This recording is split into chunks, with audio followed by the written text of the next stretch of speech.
नमस्कार दोस्तों, स्वागत है आपका हमारे इस 4K ड्राइव वीडियो में, जहां हम नई बनी दिल्ली देहरादून एक्सप्रेसवे की फेज 4 वाइल्ड लाइफ कॉरिडोर पर सफर कर रहे हैं। यह एक्सप्रेसवे दिल्ली से देहरादून तक का सफर अब सिर्फ 2.5 घंटे में पूरा कर देगा और इसमें एशिया का सबसे लंबा 12 किलोमीटर ऊंचा वाइल्ड लाइफ कॉरिडोर शामिल है, जो राजाजी नेशनल पार्क के ऊपर से गुजरता है। चलिए इस सफर की शुरुआत करते हैं और इसकी प्राकृतिक सुंदरता, पहाड़ी नदियों, इतिहास और मौसम के बारे में जानते हैं। जैसे ही हम दिल्ली से निकलते हैं, एक्सप्रेसवे की चिकनी सड़क हमें सहारनपुर की ओर ले जाती है। चारों तरफ हरियाली छाई हुई है, शिवालिक पहाड़ियों की हरी भरी ढलानें, घने जंगल और दूर दूर तक फैले हुए खेत। यह इलाका उत्तराखंड की प्राकृतिक सुंदरता का जीता जागता उदाहरण है, जहां हिमालय की चोटियां दूर से नजर आती हैं, जैसे कोई स्वर्गिक दृश्य। गाड़ी चलाते हुए हवा में ठंडक महसूस होती है, जो सफर को और भी मजेदार बना देती है। अब हम फेज 4 में प्रवेश कर रहे हैं, गणेशपुर से देहरादून तक का ये 20 किलोमीटर का हिस्सा। यहाँ का मुख्य आकर्षण है वाइल्ड लाइफ कॉरिडोर। यह 12 किलोमीटर ऊंची सड़क राजाजी नेशनल पार्क के ऊपर बनी है, ताकि जंगली जानवर जैसे हाथी, बाघ, हिरन और अन्य जीव सुरक्षित रूप से नीचे से गुजर सकें।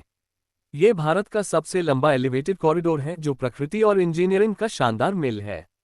नीचे देखिए, घने जंगलों में छिपे हुए जानवरों का संसार। ये कॉरिडोर उनकी रक्षा करता है और हमें एक अनोखा दृश्य देता है।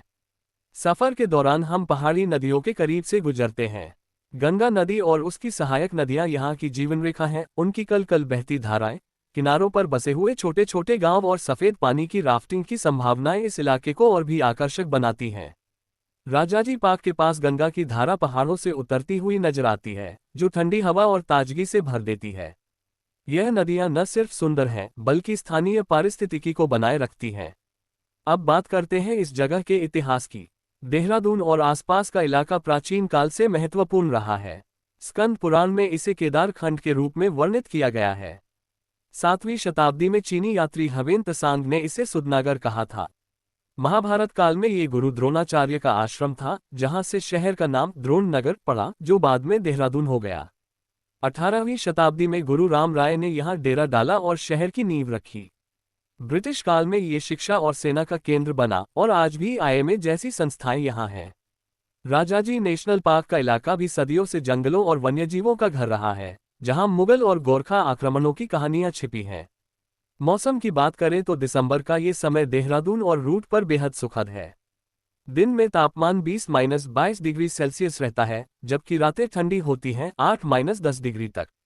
दिल्ली से शुरू करते हुए गर्मी से ठंडक की ओर बढ़ते हैं, पहाड़ी हवाएं तरोताजा कर देती हैं। कभी कभी कोहरा छाया रहता है, जो दृश्यों को रहस्यमय बना देता है, लेकिन ड्राइविंग के लिए सावधानी बरतें। गर्मियों में यहाँ बारिश और हरियाली बढ़ जाती है, लेकिन सर्दियों में साफ आसमान और बर्फीली चोटियां दिखाई देती हैं। दोस्तों, ये सफर न सिर्फ तेज है, बल्कि प्रकृति, इतिहास और रोमांच से भरा हुआ है। अगर आपको वीडियो पसंद आया तो लाइक, शेयर और सब्सक्राइब जरूर करें।